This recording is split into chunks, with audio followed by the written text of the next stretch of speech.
Well, over the past 30 years at the University of Minnesota, I've been studying a lot on what are the causes of chronic pain. And we look at epidemiological studies to see what factors are risk factors for chronic pain and what factors are protective factors that protect you from developing chronic pain.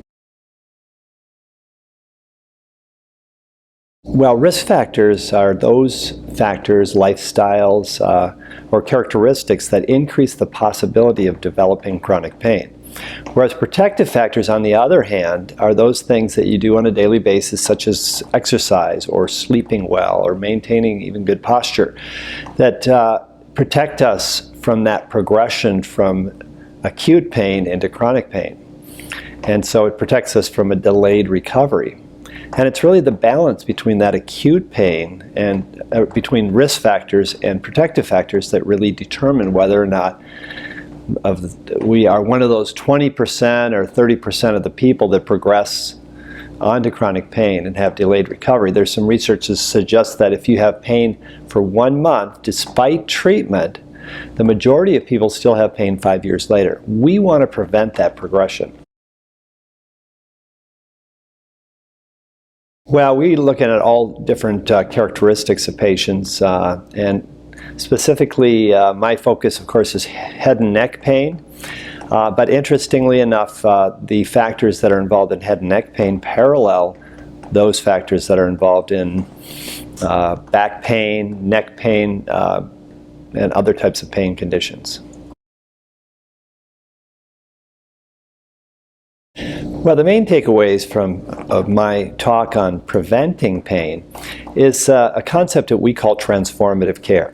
We believe that it's very important to integrate patient training in with treatment because most of the risk factors that we found, as well as protective factors, were lifestyle factors that are under a person's control. These factors, such as exercise, is a good example, is really critical in terms of protecting someone from developing chronic pain. And so the talk was really about how do we integrate a transformative care model into our routine clinical practice. It's not easy to do because of the time constraints we typically have. Well, workflow is one of the critical issues that we have in healthcare, particularly with the electronic medical record and the importance of documenting carefully what we do. So we've developed some innovative approaches to that that include online training and online health coaching to support the patient in making the changes that they need.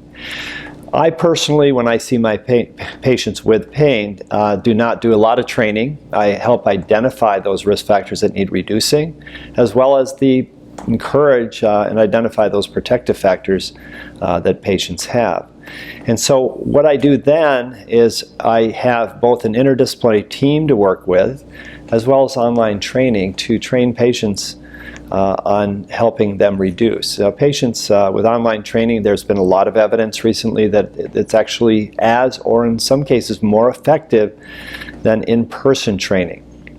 And patients can follow it and learn from it any place with any device that they have, whether it's an iPad or iPhone or a computer. Currently, I'm president of the International Myopain Society, and we have initiated a campaign to prevent chronic pain and addiction. As you know, opioids are a significant problem and often start the dependency with a prescription for a chronic pain condition. So if there's alternatives that patients can do that are non-opioid medications to alleviate their pain, actually reduce it or eliminate it, prior to developing any dependency or prior to even using opioid medications. And so it is I think a campaign that is greatly needed in our healthcare system. We need to focus on more issues that are patient-centered, that are patient educational, to really empower the patient in making the changes that they need to make in their lifestyle to prevent chronic pain from progressing. Well, I found that, interestingly enough, most of the physicians that I talked to were very interested in the whole concept. And PAINWeek is a particularly helpful week because of the fact that you can interact with all different types of health professionals and different specialties also to be able to really develop strategies that are practical strategies. And this is one idea that transformative care is a really important concept that we just need to really focus on. How do we do the patient training that we know everybody knows is necessary? So transformative care is a really concept that was embraced well by the physicians that we talked to. And how do you make that a real practical part of our practices?